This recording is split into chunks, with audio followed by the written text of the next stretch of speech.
Happy Veterans Day. I'm picking me up a free lunch at Little Caesars. I better watch out for Bike Dude here.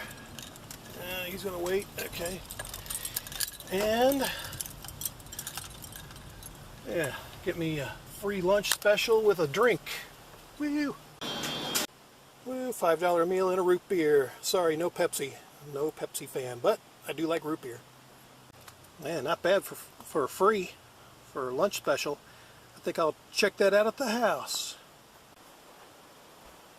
Alright, well, as I said, happy Veterans Day to all you fellow vets out there. And for those new to my channel, I do this every year, talk about my history.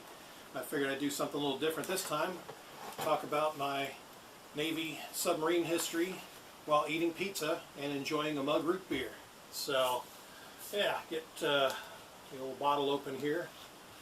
So, yeah, this is the old $5 lunch combo from Little Caesars. Basically, deep dish, 4-slice pepperoni. Quite tasty.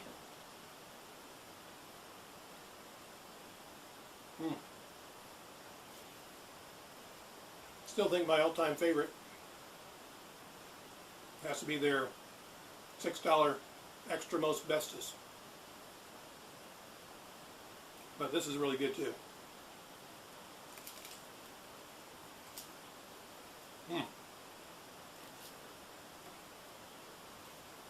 So,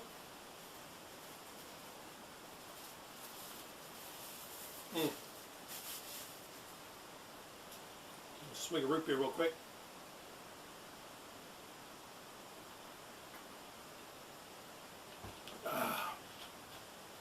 Not bad. Yeah, as I've mentioned in past videos, driving around vlogs, my history was with the U.S. Navy Nuclear Submarine Force.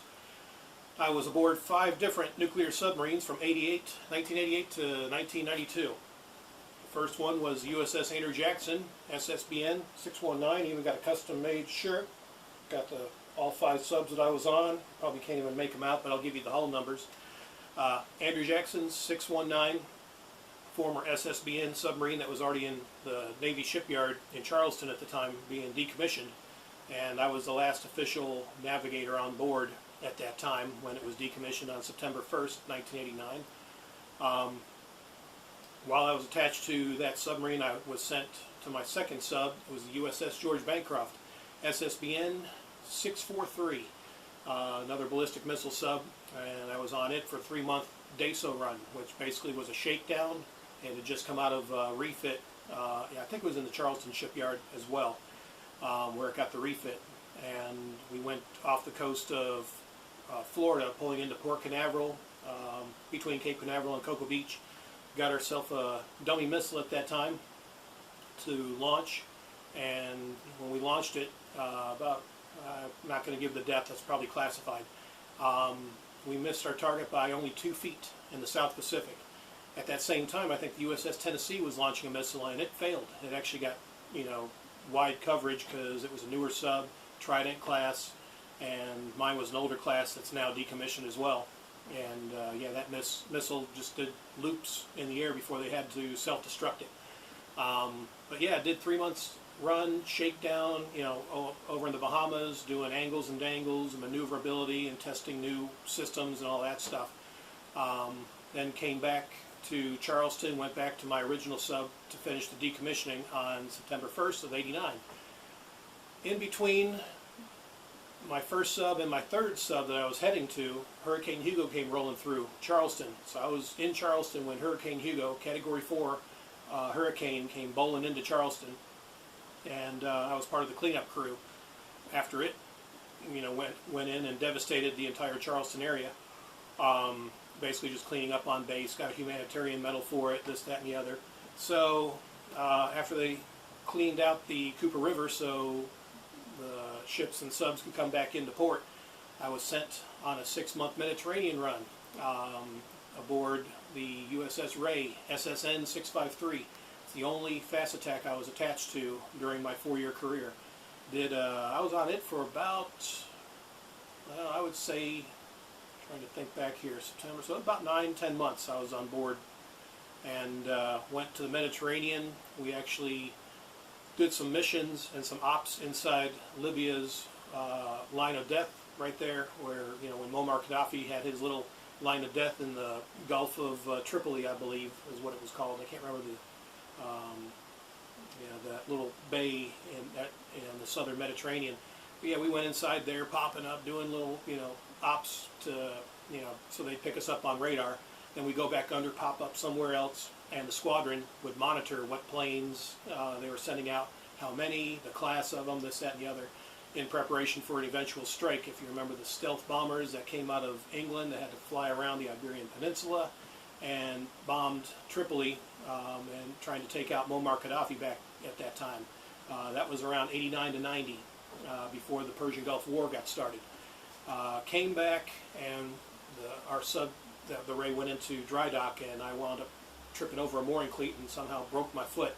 So I was on 9 months limited duty after that, and basically that's when Operation Desert Shield, Desert Storm got started in 91. So I was at the weapons station located in Goose Creek. I think it might still be open, I'm not positive on that.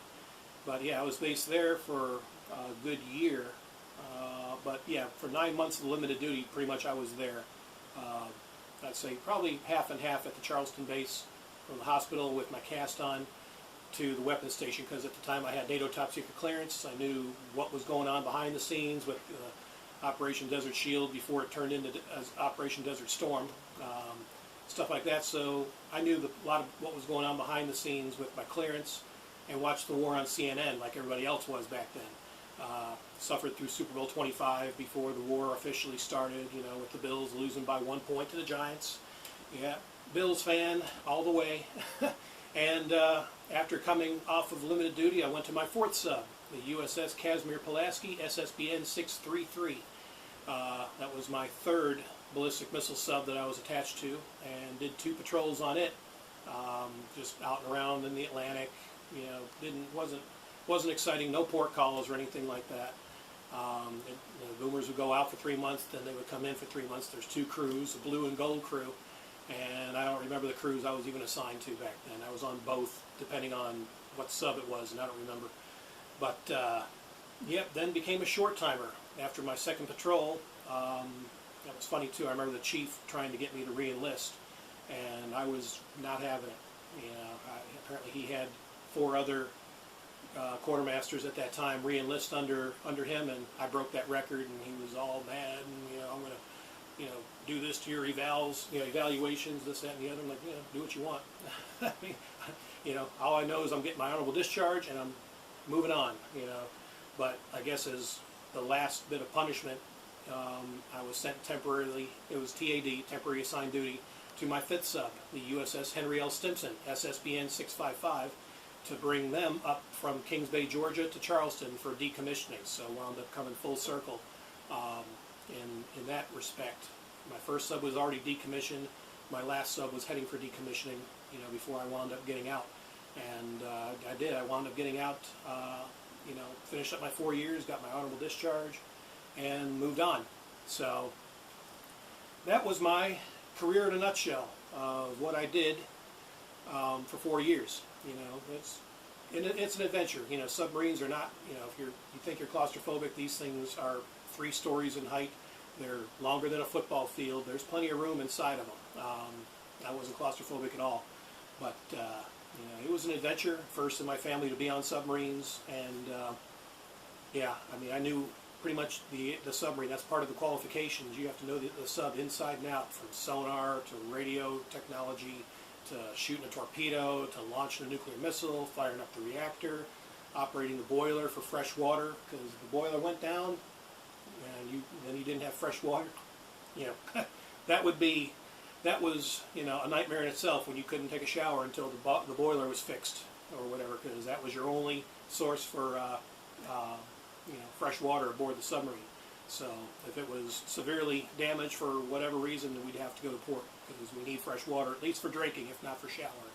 So yeah, some of that, you know, and of course we would always, you know, we could actually produce our own oxygen from seawater, boiling salt water, getting rid of the salt saline, and then using a process called electrolysis, splitting the hydrogen atoms off of oxygen that make up water, shoot the hydrogen back out to sea, and we keep the oxygen in O2 banks. So we would just mix it with the regular air.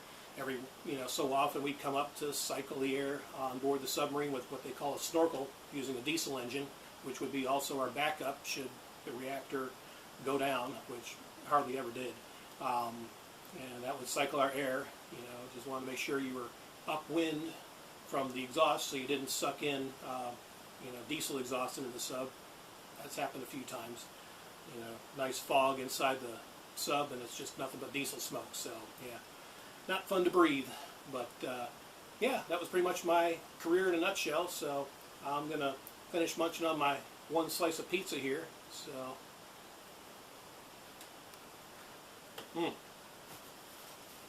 Therefore, it's too cold.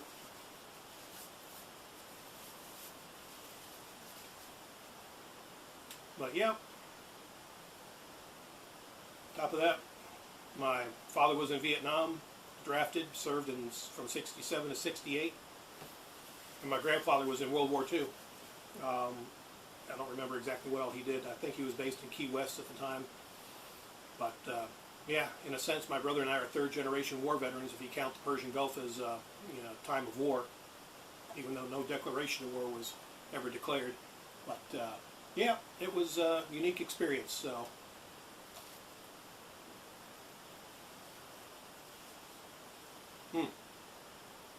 really good pizza.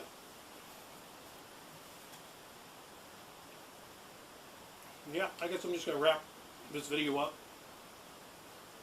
Finish off this piece of pizza, save the rest for lunch, and yeah, I think I'll enjoy my free Veterans Day meal. So until the next thrilling video, adios.